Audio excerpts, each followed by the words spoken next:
SRP मध्ये भरती होण्याचा प्रयत्न माझा झाला होता स्टार्टिंगला, या फील्डमध्ये येण्याच्या अगोदरची गोष्ट. रोहित शेट्टी सरांनी खाकी वर्दीकडे पाहायचा दृष्टिकोन कंप्लीट बदललेला आहे. अजून एक मोठी फिल्म जी आहे माझी, जी त्यांच्यासोबत येते आता, IPS मारिया नावाची, मी आणि जॉन इब्राहिम.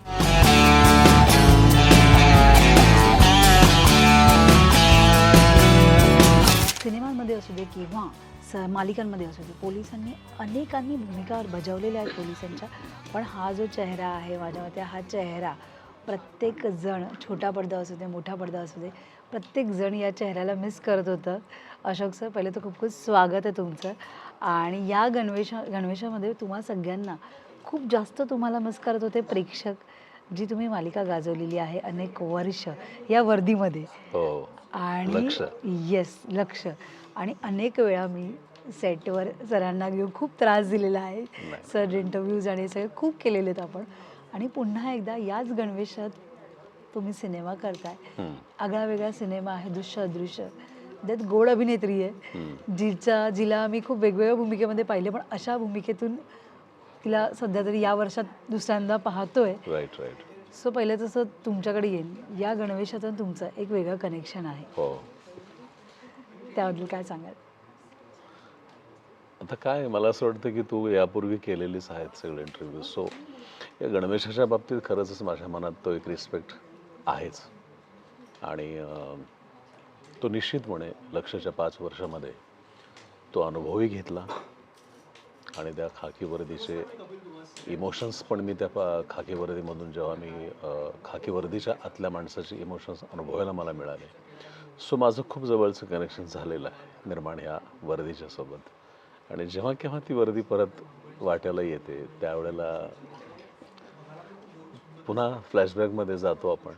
पण या फिल्मची गंमत थोडीशी वेगळी आहे. म्हणजे खरं तर वर्दीमधलं जे काही करायचं होतं ते माझं खूप वेगवेगळे प्रयोग लक्षला करून झालेलेच आहेत. पण सिनेमा म्हटल्यानंतर पुन्हा त्याच्यात त्या कथानकाच्या दृष्टिकोनातलं काहीतरी एक वेगळंपण असतं थोडंसं. तर ते वेगळंपण या कॅरेक्टरचं आहे. मुळात गोष्ट खूप इंटरेस्टिंग, थ्रिलर, सस्पेन्स असा हा सब्जेक्ट असल्यामुळे त्याला काय मला शेड देण्याचा प्रयत्न करता येईल हा मी निश्चित विचार केला. आणि मग ग्रामीण भाषेचं पांघरून त्याला छान घातलं मी. आणि ते खूप इंटरेस्टिंग झालेलं आहे. बाकी त्याची जास्त उकल तर मी करू शकत नाही. अच्छा, म्हणजे इथे तुमचा वेगळा भाषेचा लहेजा भाषेचा लहेजा आम्हाला पाहायला मिळणार आहे याच्यामधून, असं म्हणायला हरकत नाही. कम्प्लीट पश्चिम महाराष्ट्रातली ग्रामीण भाषा, जी त्या कॅरेक्टरचे, भूषण पाटील नावाचं ते कॅरेक्टर. आणि मला असं वाटतं की ते लोकांमधून जास्त कनेक्ट होईल, त्यांना तो त्यांच्यातला वाटायला लागेल, ह्याची मी काळजी घेतलेली आहे. बरं, आज लक्ष पुन्हा एकदा प्रेक्षक वाट बघतायत, परत नवीन त्याचे पार्ट 2 पार्ट 3 हे कधी चालू होणार आहेत? कारण की आम्हाला बघायचं आहे, ते पूर्ण टीम पुन्हा एकदा कधी एकत्र येणार आहे याची वाट बघतो. ही मोर्चे बांधणी मला वाटतं तू जा आणि आदेश दादाला हे सांग, सुचित्राताईंना दोघांनाही. आणि ते घडलं तर मी पुन्हा एकदा, मजा होती, एक वेगळं होतं. माझी टीम पूर्ण विलक्षण वेगळी होती, सगळीच माणसं त्याच्यातली. आणि छान होता तो प्रवास. इमिजिएट सिंघमच्या नंतर माझी सिंघमच्या 1 महिन्यानंतरच माझं ते प्रोजेक्ट स्टार्ट झालं होतं. त्यामुळे तो प्रवासही उत्तम होता. त्यांना पटव, एकदा जाऊन सांगा. तेव्हा पुन्हा एकदा पण छोट्या पडद्यावर काम करणं ही एक वेगळी मजा असते, वेगळी गंमत असते. मला लक्ष करत असताना कधीच असं वाटलं नाही की मी छोट्या पडद्यावरती काम करतोय म्हणून. कारण आदेश दादाने ती गोष्ट, बांदेकरांनी प्रोडक्शन व्हॅल्यू असेल किंवा काय, तारेवरची कसरत असते खरं तर निर्मात्यांच्यासाठी सुद्धा, की त्यांना दिलेल्या एका लिमिटेड बजेट्समध्ये सगळ्या गोष्टी बसवायच्या असतात, पुन्हा ग्रँजर दाखवायचं असतं, खूप खूप असतं ते. पण मोठ्या पडद्याचाच फील होता माझ्या करता.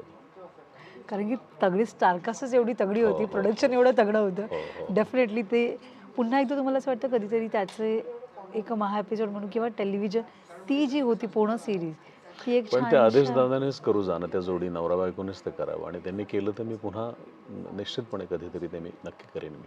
कारण की ती गोष्ट मोठ्या पडद्यावर येणं गरजेचं आहे. हां. कारण की त्या वर्दीतल्या काही गोष्टी आहेत हो हो. ज्या लोकांपर्यंत पोचतात नाही. म्हणजे आपण वर्दी म्हटलं की एक वेगळा विचार मनात वेगळा येतो. आणि पण तुम्ही सुदैवाने रोहित शेट्टी सरांनी खाकी वर्दीकडे पाहायचा दृष्टिकोन दृष्टिकोन कम्प्लीट बदललाय. बदललेला आहे. म्हणजे आता मी अजून एक मोठी फिल्म जी आहे माझी, जी त्यांच्यासोबत येते आता, IPS मारिया नावाची, मी आणि जॉन इब्राहिम. सो मी असं म्हणेल की आता मी या फिल्ममध्ये मी वर्दीत आहे. हां.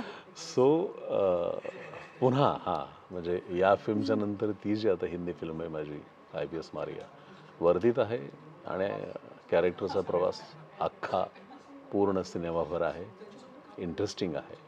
त्यामुळे वर्दीचं आणि माझं हे असं कनेक्शन राहिलेलंच आहे. म्हणजे ते कनेक्शन म्हणण्यापेक्षा माझ्या मते आम्हाला या चेहऱ्याला विलन म्हणून बघूच शकत नाही. आम्ही डायरेक्ट वर्दीमध्येच बघणार आहात का? म्हणजे आम्हाला विलन म्हणूनही तुम्हाला बघायला आवडेल कधीतरी. पण ते माझ्यासाठी खूप चांगलं का झालं, एखाद्या कॅरेक्टरचं निगेटिव्ह कॅरेक्टर ज्यावेळेला हिट होतं, तर मग बऱ्याचदा काय होतं की त्याच पद्धतीची कॅरेक्टर्स त्याच्या वाट्याला करायला मिळतात. आणि योगायोगानं लक्ष सुरू झालं, तर लोकांना हा प्रश्न पडला असेल किंवा पडला होता त्यावेळेला, की बाबा हा तर निगेटिव्ह कॅरेक्टर करणारा माणूस, मला पॉझिटिव्ह कॅरेक्टरमध्ये स्वीकारणं कदाचित लोकांना जड झालं हो. असेल. पण जेव्हा त्यांनी मला स्वीकारलं, ते अशा पद्धतीने स्वीकारलं. हेच असतं ना ॲक्टरसाठी, की डेफिनेटली. आपलीच इमेज मोडण्याची संधी नटाच्या वाट्याला जेव्हा येते, तेव्हा ती त्याने कधी सोडू नये. कारण त्याच्याकरता तो एक चेंज ओव्हर असतो असं मला डेफिनेटली. वाटतं, जो खाकी वर्दीनेच माझा तो चेंज ओव्हर केला. तसे अनेक आहेत. आता माझ्या एक बारडो नावाची सारखी एक फिल्म केली, ज्या कॅरेक्टरने माझी झोप उडवली होती. आणि त्याच फिल्मला नॅशनल अवॉर्डही मिळालेलं आहे. डेफिनेटली. आणि त्याच्यातला जो माझा क्राफ्ट होता, आता इथल्या लोकांना तो किती कळला असेल नसेल मला माहीत नाही अजिबात, पण माझ्याकरता ते कॅरेक्टर खूप चॅलेंजिंग होतं. त्याच्यातला सखाराम म्हणून ते जे कॅरेक्टर पोर्ट, इंटरेस्टिंग कॅरेक्टर होतं ते. त्यामुळे मग सुदैवाने मी अशा फिल्म्स आणि अशी कॅरेक्टरच्या शोधामध्ये असतो की एखादं पात्र ह्याने माझी 4-5 दिवस तरी झोप उडवली पाहिजे, तर ते कॅरेक्टर. ओके. हां, तशी ती गंमत आहे. त्यामुळे हेही तसंच आहे परत. ही झोप उडवणारं कॅरेक्टर आहे. झोप उडवणं म्हणण्यापेक्षा त्या गोष्टीला बांधून ठेवणारं कॅरेक्टर आहे ते, असं आहे ते. नक्कीच. सो तुम्हाला वाटलेलं कधीतरी की एक वर्दी लहानपणी, पहिले तर या क्षेत्रात येणार हे माहीत नव्हतं. बरं, वर्दी आपल्याला आयुष्यभर कंटिन्यू राहणार आहे. SRPमध्ये भरती होण्याचा प्रयत्न माझा झाला होता स्टार्टिंगला, या फील्डमध्ये येण्याच्या अगोदरची गोष्ट. ओके. सो वर्दीकडचं आकर्षण म्हणण्यापेक्षा कुटुंबातल्या लोकांचंही असं म्हणणं असायचं की बाबा डिपार्टमेंट शरीर चांगलं आहे, पर्सनॅलिटी चांगली आहे, त्याच्यात व्हावं. पण माझ्यासाठी असं झालं की मी करिअर हे निवडलं, पण ती वर्दीची भूक त्यांची होती, ती मी कॅरेक्टरच्या रूपाने कंप्लीट करायला सुरुवात झाली माझ्याकडनं. अशा भूमिका माझ्या वाटायला वाटेला यायला आले. लागल्या. त्यामुळे माझं दोन्हीही भागलं, की मी ॲक्टरही होऊ शकलो आणि त्या वर्दीची पण माझी भूक भागली गेली. क्या बात. त्यामुळे घरातले डायरेक्टली इनडायरेक्टली घरातल्यांना खुश ठेवलेलं आहे या तो निमित्ताने. तो वर्दीत पाहायचं दिसतो ना मी, ओके खुश. आणि आता या सिनेमाकडे वळूया. पूजा आणि तुमची पहिल्यांदाच तुम्ही या सिनेमाच्या निमित्ताने एकत्र एकत्र आलात. आहोत. सो कशा पद्धतीने ती ट्युनिंग झाली आणि पूजाबद्दल ह्याच्या आधी जे पण ऐकलं असेल किंवा पूजा काय कशी आहे आणि जेव्हा प्रत्यक्षात भेटलात तेव्हा काही फरक जाणवला की आहे जसं ऐकलेलं तसंच आहे? पण मी काहीच ऐकलेलं नव्हतं पूजाच्या बाबतीत, काहीच नाही. मी जे काही ती कामं खूप पाहिली सुंदर असतील. फूडी आहे, ते तर तुम्हाला कळलंच असेल सेटवर. ती खूप जास्त फूडी आहे हां, आणि ती पेट लवर आहे हे सगळ्यांनाच माहिती आहे. सो त्या ॲक्च्युली मला काहीच पूजा बाबतीत माहीत नव्हतं मला. बऱ्याचदा काय होतं, काम करतानाच आपण जेव्हा एकत्र येतो, त्यावेळेला आपण एकमेकांच्या संपर्कात येतो. बाकी ऐकिवात असणाऱ्या गोष्टी किंवा तसं माझ्यापर्यंत कधीच कोणतीच, म्हणजे तिच्या आवडीनिवडी असतील किंवा काय, असं काहीच नव्हतं. आम्ही पहिल्यांदाच एकमेकांच्या सोबत काम करत होतो आणि सेटवरचीच आमची याच्या आधी एका इव्हेंटमध्ये तिची माझी भेट झाली होती. मला वाटतं पनवेलला कुठेतरी कुठला तरी इव्हेंट होता आणि त्या इव्हेंटला तिला आणि मला गेस्ट म्हणून बोलावलं होतं. ते तिथं गेल्यावरच मला कळलं होतं. सो असं काहीच नव्हतं आणि मी हा माझ्या दुनियेमध्ये मशगूल असणारा माणूस असल्यामुळे माझं लिखाण, माझं वाचन, माझे प्रोजेक्ट चालू असतात 3-4 स्टेटमध्ये आणि मी त्याच धुनकीमध्ये असतो, त्यामुळे जेव्हा ते प्रोजेक्ट मिळतं तेव्हा त्या प्रोजेक्टच्या प्रती जास्त अट्रॅक्ट असतो मी, आणि मग त्यावेळेला मी तिथेच असतो. मग अच्छा. तसं एक तर माझ्याच पंचक्रोशीमध्ये ह्याचं शूटिंग झालं होतं, पाचगणी महाबळेश्वरला. तर मग सेटवरचीच आमची को ॲक्टर म्हणून पहिली आमची भेट. त्यामुळे कळायलाही काय फार वेळ गेला असं मला नाही वाटत, कारण सीन तुम्हाला बांधतोच ना, कनेक्ट करतोच तुम्हाला डेफिनेटली. ॲक्च्युली. आणि मग तो एक एक एक एक एक एक एक एक ती गोष्ट स्ट्रॉंगली अशी उलगडत गेली, ती छान एकमेकांचं ट्युनिंग होत गेलं. छोटीशी किया पण तुमच्याबरोबर आहे. तिची एक वेगळी गंमत आहे. ती तिला तुम्ही ती खूप सोशल अशी मीडियावर पाहिलंय का? मला नंतर कळलं तिच्या बाबतीमध्ये ॲक्च्युली. ती खूपच फेमस आहे, आणि असं मी खरं सांगायचं तर मी खूप असा थोडा लांब आहे मी सोशल मीडिया आणि ह्या सगळ्या मीडियापासून. गोष्टींच्यापासून. पण तिच्याविषयी मला सेटवरती असतानाच मला कळलं. ती खूप क्यूट आहे ॲक्च्युली. तिच्यासोबत सुद्धा काम करताना खूप असं, काय म्हणतात त्याला, असं लवेबल असं एक छान छान वाटलं ते. बरं तिचे रील्स वगैरे पाहिले तेव्हा थोडे ते थोडे पाहिले मी पाहिले. त्यावेळेला. हां. तिची ॲक्टिंग म्हणजे खूपच कमाल. सुंदर, कमाल आहे ॲक्टिंग. आणि तेही या वयात. खूप ती खूप ज्या छान आहे ते. वयात आहे त्या वयात ती एवढं छान पद्धतीने करते. हो हो, ती एक वेगळी गंमत आहे. मस्त आहे ते. सो असं आता नेक्स्ट प्रोजेक्ट जसं तुम्ही म्हणाला जॉन अब्राहम सोबत आहे. सो रोहित शेट्टींचीच रोहित फिल्म आहे ती. शेट्टीची फिल्म आहे. तो बॉलिवूड आणि हिंदीमध्ये फरक जाणवतो कामाच्या बाबतीत? म्हणजे बॉलिवूड आणि म्हणजे हे मराठी. मराठी आणि हे नाही, मराठी आणि हिंदीमध्ये फरक जाणवतो? काम करणारी माणसं या नात्यानं आम्हा कलाकारांना परफॉर्मन्स तिथे केला काय किंवा इथे इथे केलं केलं काय आहे. सारखाच असतो. फक्त त्याचं जे स्वरूप आहे, व्यापक स्वरूपामध्ये एक मोठा कॅनव्हास असतो. काम करण्याची पद्धत शांत, कूल, घाई नसते अजिबात. एक सफिशियंट टाईम तुम्हाला मिळत असतो. या गोष्टींचा जर फरक फक्त लक्षात आला तर ते स्पीड मराठीला असतं थोडंसं, की चला आवरा पटापट, कारण पुन्हा बजेट आणि ह्या सगळ्या गोष्टी.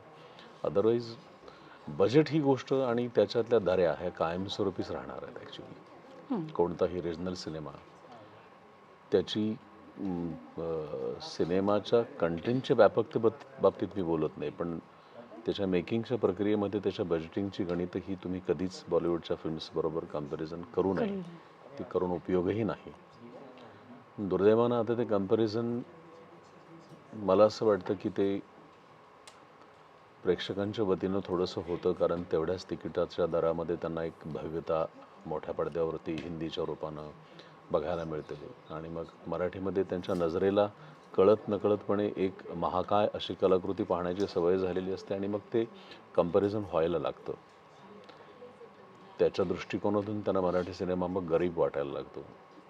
असं थोडंसं तो एक दुजाभाव, ज्याला आपण हा याला चांगलं म्हणायचं, वाईट म्हणायचं, ह्याला काय म्हणायचं मला माहीत नाही.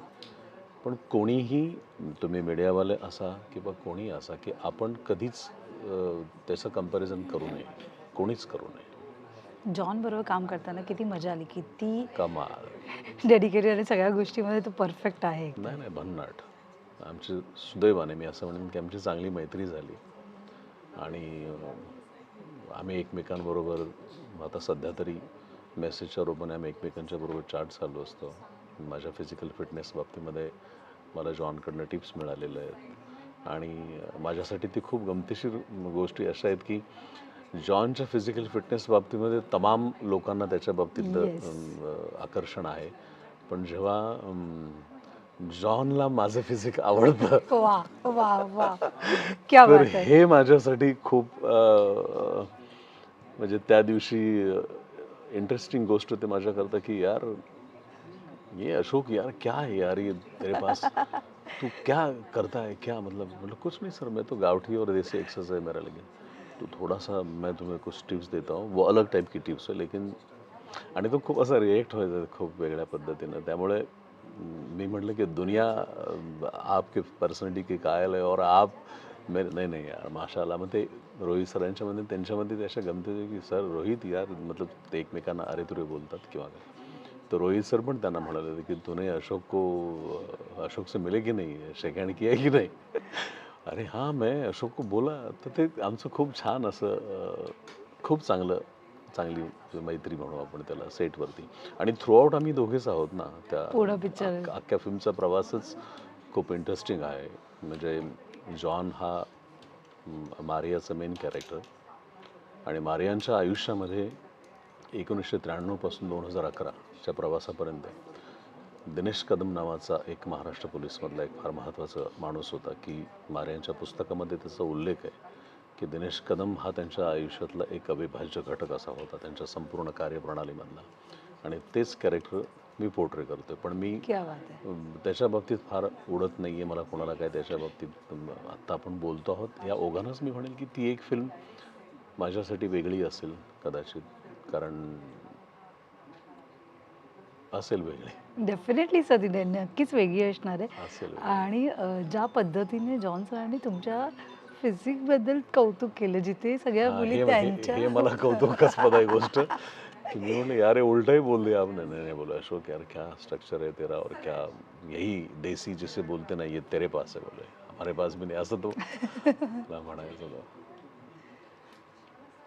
पण ही खरंच खूप गर्वाची गोष्ट आहे आमच्या सगळ्यांसाठी की हा अशोक म्हणजे मला पण असं मी ते फील केलं ॲक्च्युली की म्हटलं क्या बात आहे यार. आणि मग मी पुन्हा स्वतःकडे पुन्हा वेगळ्या नजरेनं पाहायला लागलो, कारण फिटनेस आणि फिजिक या बाबतीत जो किंग आहे त्यांच्याकडून आपल्याला जेव्हा हे ऐकायला मिळतं त्यांच्याकडून कौतुक तेव्हा मग आपलं आपण होतं. पुन्हा आपल्याकडे पुन्हा पाहायला लागतो की अरे यार ये मेरे लिए गॉड गिफ्ट है मेरे पास, तो और इसको मुझे संभालना है. पण तुम्हाला वाटलं टीनेजमध्ये तुम्ही कसे होतात तेव्हा? तुम्ही असेच हेल्दी आणि धष्टपुष्ट असेच नाही होतात की धष्टपुष्ट नव्हतो मी असं बारीकच होतो मी. पण माझं हार्डवर्क खूप होतं. म्हणजे गावी खूप शेतीची असतील, जनावरांच्या मशागती, खूप खूप वेगळ्या लेवलचं कष्ट माझं राहिलेलं आहेत. मी एका पॉडकास्टच्या इंटरव्ह्यूजमध्ये मी सांगितलं आहे पण तो प्रवास. पण मुंबईत आल्यानंतर मला एक प्रोजेक्ट मिळालं होतं आणि त्या प्रोजेक्टला राजकुमारचं कॅरेक्टर होतं ते. आणि राजकुमाराचं कॅरेक्टर होतं पण राजकुमाराचं शरीर माझ्याकडे नव्हतं. अच्छा, तेव्हा त्या प्रोडक्शन हाऊसने मला तळवळकरमध्ये तळवळकर जिम मला जॉईन केली क्या आणि दर महिन्याला मला खाण्याचा खर्च ते करत होते. वा वा वा, क्या बात पण आहे. माझं दुर्दैव असं की ते प्रोजेक्ट फ्लोरवरती पूर्ण गेलं नाही. पण त्याने माझं शरीर बनलं आणि जे बनलं ते मी पुन्हा तसंच ते कंटिन्यू स्वतःला डेव्हलप करत ते राहिलो. प्रोजेक्ट अद्याप आलेलं नाही, आलेलंच नाहीये. ते ज्याच्यासाठी shooting च एवढी नाही. मेहनत तुम्ही त्या केलेली. प्रोजेक्टचे डिरेक्टर उदय भंडारकर होते आणि I think business T V something काहीतरी नवीनच लॉन्च होत होता आणि त्यावेळेला फार अप्रतिम सब्जेक्ट होता त्यावेळेचा तो. आणि आमचं रमेश भोळे म्हणून एक रंगकर्मी, त्याने मला तिथे इंट्रोड्यूस केलं होतं. माझा लुक टेस्ट ऑडिशन प्रॉपर झाली होती माझी आणि त्यातून मला ते कॅरेक्टर मिळालं होतं. तर त्यातून झालं काय तर मला माझं शरीर बनत गेलं आणि मी त्याला मेंटेन ठेवलं आहे आता. बघा ना, एखादी गोष्ट कशी येते. हां, पण आयुष्यामध्ये तुमचं- तुमच्या जे काय होत असतं किंवा जे काही घडत असतं ते असं म्हणतात ना की दुनिया में बेवजह बेसबब कभी कुछ नहीं होता. हर चीज़ के पीछे एक लॉजिक आहे, कारण आहे. पण ते नंतर कळतं आपल्याला. काही काळ गेल्यानंतर. हां, काही काळ जावा लागतो त्यासाठी. तो अर्थ कळायला वेळ द्यावा लागतो. तुमच्या आपलं हे राहूनच गेलं ना. तुमच्या आयुष्यात अशा अनेक गोष्टी आहेत ज्या खरंच आम्हाला जाणून घ्यायच्या आहेत सर. एक छानशी मुलाखत आपण लवकरात लवकर करूयात. ओके. आणि माझी ती इच्छा आहे, कारण की करूया, बऱ्याचशा गोष्टी तुमच्यावर गप्पा मारायच्या राहून गेल्या. तेव्हाही सेटवर खूप बिझी शेड्यूलमध्ये धावपळी, तसंच इंटरव्ह्यूज वगैरे व्हायचे. पण असं खूप काही गोष्टी आहेत ज्या तुमच्याकडून जाणून घ्यायच्या आहेत आम्हाला. निश्चितपणे या. केव्हाही भेटूच आपण त्यासाठी. येस, चालेल. Thank you so much sir. हा सिनेमा तर आम्ही 19 जूनला सिनेमागृहातच पाहणार आहोत. आणि मग मला फोन करून सांगा मला. नक्कीच, आवर्जून. Thank you so thank you much. Very much. Thank you so much. Thanks.